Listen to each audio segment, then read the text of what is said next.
when we're thinking about sustainability practices, the future of AI and the digital world is definitely overlapping with the sustainability world. And so if people are working on sustainable strategies and they're working on how to integrate sustainability into the business, remember that digital development and that AI development has to dovetail with that sustainability development.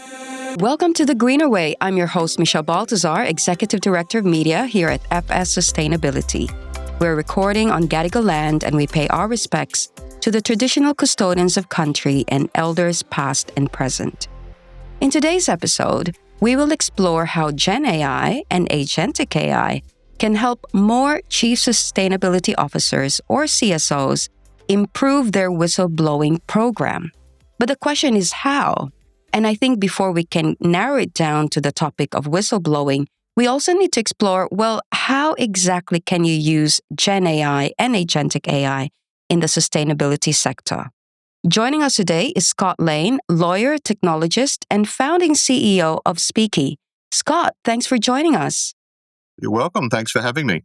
To give some context on Scott's expertise, he began his career in law, specializing in corporate governance and anti-corruption, before founding risk and compliance firm The Red Flag in 2006, which he grew and later sold to the London Stock Exchange Group in 2020. So, Scott, you go where only brave souls go. But your current company, which is based in Singapore but do business worldwide, Speeki, is at the forefront of using AI in the sustainability sector. But for those who aren't familiar with what you do, can you just share with our listeners the business that you do and your operations here in Australia? Sure. So firstly, when we think about sustainability, we think about quite a broad range of topics. And sustainability can go from everywhere from that classic E through to the S and through to the G. So in the early days of the firm, what we really thought about was, well, how do companies manage all of those topics? So everything from climate change and waste management, right through the human rights and society, CSR issues, through to the Gs, the whistleblowing, reporting, and governance. So as these things got a little bit more complicated, we recognized that technology was really part of the answer. So you had to build some technology platforms to help companies try and manage all these non-financial areas of a business. And what we found was that companies were great at having an accounting system to manage their accounting, great at reporting from accounting. But when it came to the non-financial parts of the business, it was pretty ad hoc. There was a lot of systems, some paper-based, some non-documented at all, and companies really needed a place for that. So at Speeki, we put together this non-financial system in order to try and track all of those ESG and sustainability areas. And so that's a big piece of our business. The second piece is auditing. We are privileged to be an ISO certification body. So we get involved in certifying and reviewing companies when it comes to sustainability. So we get a chance to look under the covers and we get a chance to go through companies' programs and the initiatives that have been driving, the reports and the metrics that they've produced, and we audit and certify.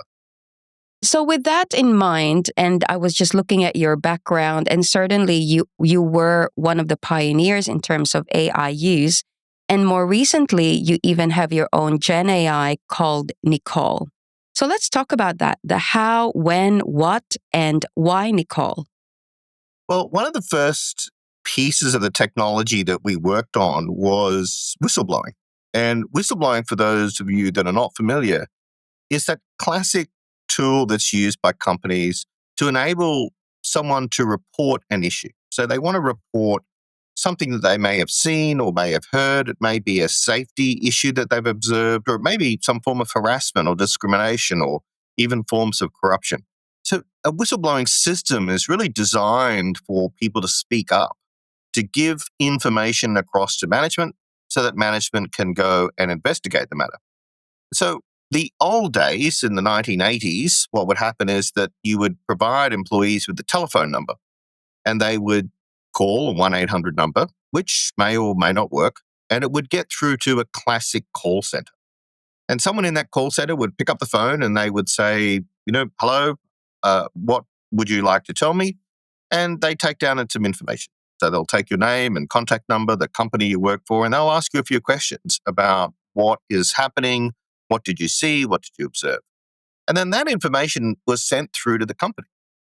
So we looked at this model and thought, 5 years ago and said, this is a pretty broken system. It's relying on call centers, and you add a lot of complexity into it around countries and languages and making things anonymous and 1-800 numbers in every country and giving people options to do it freely. And it was just a very complicated system.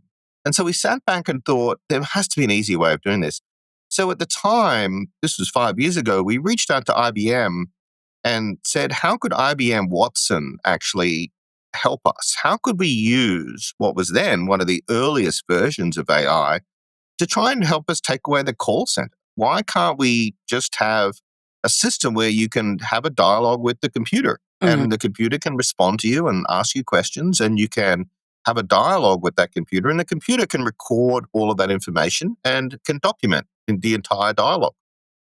And so we worked with IBM Watson in order to produce our first version 5 years ago of that system. And so we decided to personalize the system, and we decided to give the system a name. So we named her Nicole. So Nicole became our first version of AI that we put in place over 5 years ago to drive the whistleblowing reporting system within our platform. And absolutely nothing to do with your Australian roots, that this is Nicole Kidman that we're talking to on the chat? Very difficult for me to admit that. But what I might say is that there is no doubt that our Australian heritage plays a big role in naming of Nicole.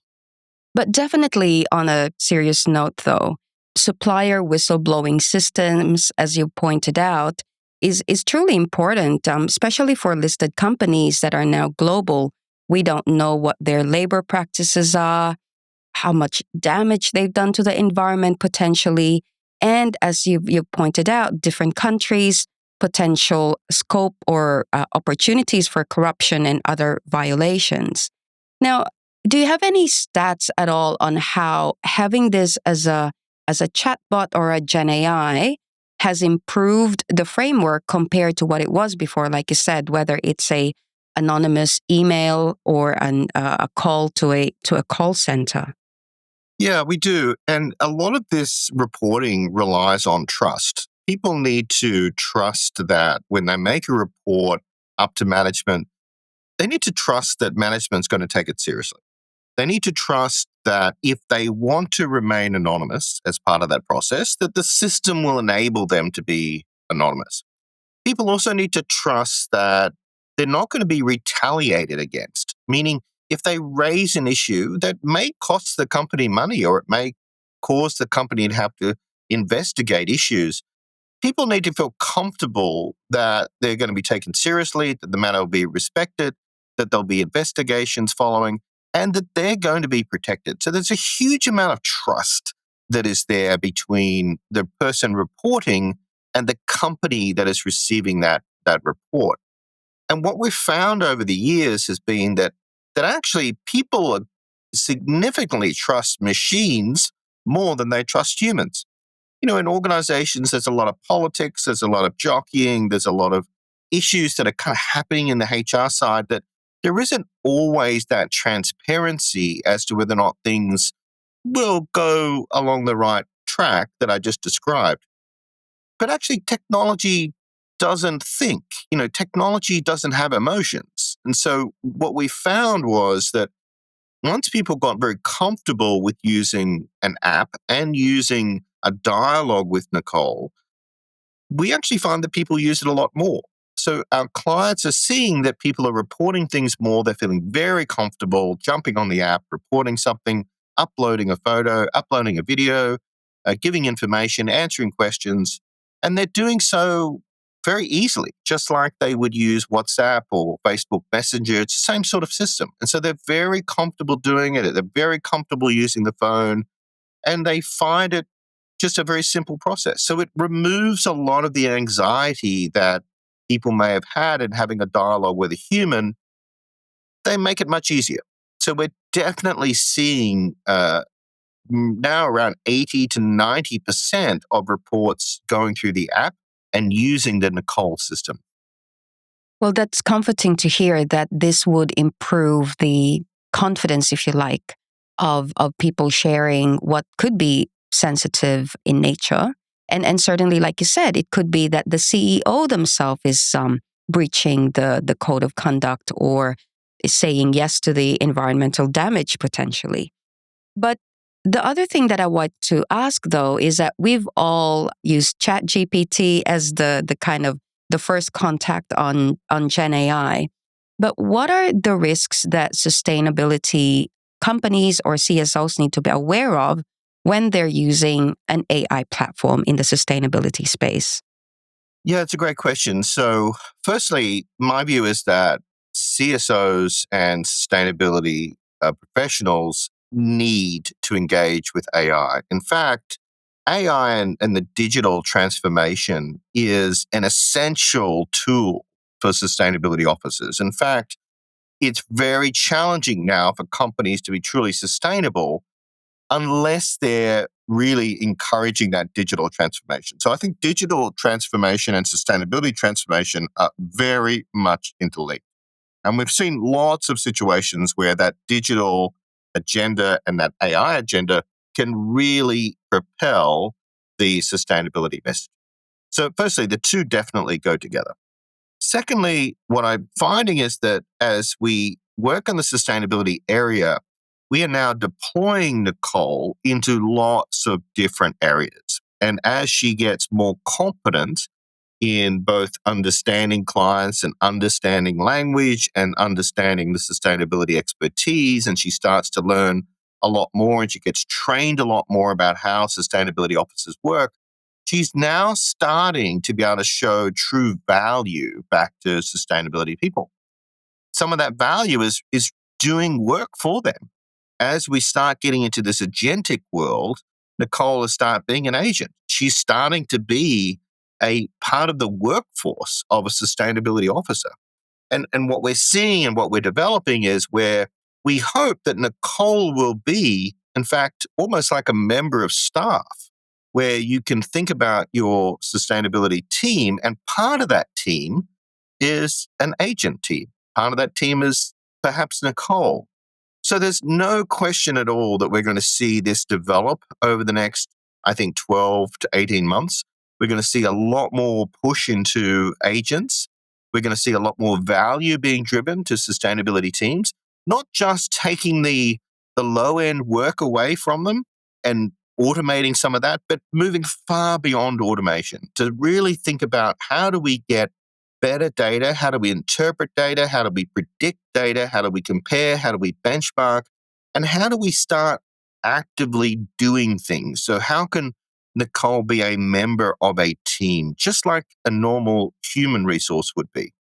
So, that's what we're seeing. That's what we're developing. I think that's definitely going to be the future. But who, what, or how do you monitor Nicole? Yeah, the great thing about the AI development is it's being done in the last few years, frankly. So what that means is that everyone realized from sort of the cloud and the .com era that we need to build guardrails. And so there are a number of guardrails built into AI development. And so these are known knowns. You know, they're things that we know that there is the risk of bias. We know that there needs to be a set of governance frameworks that sit around these systems. We know that we need to monitor. We know that we need to review. We know that we need to train. We know that we need to be able to reset. We know that we need to be able to turn AI off and have a replacement if the AI goes astray. So the whole infrastructure around AI development and coding AI has actually already been built with that in mind. And so, like all companies, we've also built that infrastructure and that governance model that sits around Nicole. So, for example, every dialogue with Nicole is tracked. Every dialogue with Nicole is recorded. Every dialogue with Nicole is reviewed. And in fact, some of the techniques that are used by many companies, including us, is to have the AI actually validated by another AI. So you'll have large language models basically review the work and do peer reviews of other language models. So it's a very iterative process. And that's what's been fantastic about this new world of AI is that the development of AI and agentic AI and generative AI have already thought about some of these issues, and it's been built into the infrastructure that these teams have put together. So I feel very confident that if used correctly, that infrastructure is going to really help us. So it's not a question of these tools being put out there and potentially run amok. I just don't think that's going to happen. The system has been designed with this governance model in place. It's just a question of how companies use it and how diligent they are in making that governance model stick and reviewing it and assessing it and improving it. So I'm comfortable that corporations should be able to deploy these assets into their companies with a pretty strong degree of confidence. Well said. I don't know how you did it, but that was fairly technical, but I kind of followed through what the developments are likely to be in terms of the guardrails and making sure that you can switch it off, which is very important, I think, for those who are still trying to understand the technology. Well said, Scott. And anything else you would like to share with our listeners? I think if I would leave one message for everybody is that when we're thinking about sustainability practices, the future of AI and the digital world is definitely overlapping with the sustainability world. And so if people are working on sustainable strategies and they're working on how to integrate sustainability into the business, remember that digital development and that AI development has to dovetail with that sustainability development, because we're seeing as a fair degree of overlap where digital issues are actually driving the sustainability agenda. And so having those two things interlinked and having them hopefully even managed by the same team, or at least members of the same team, I think you'll get significant value. And I think having a digital strategy and a sustainability strategy that are linked will be a significant multiplier effect to how well your sustainability strategy works in your organization. Scott, thank you for joining us. Thank you very much for having me. This is The Greener Way. I'm Michelle Baltazar. Thank you for listening. The Greener Way podcast is a product of FS Sustainability. All information in this podcast is for education and entertainment purposes only. It is not intended as a substitute for professional, legal, or tax advice. Before making any financial decisions, you should read the product disclosure statement, and if necessary, consult a licensed financial professional. For more information, head to the disclaimer page on the FS Sustainability website, fssustainability.com.au.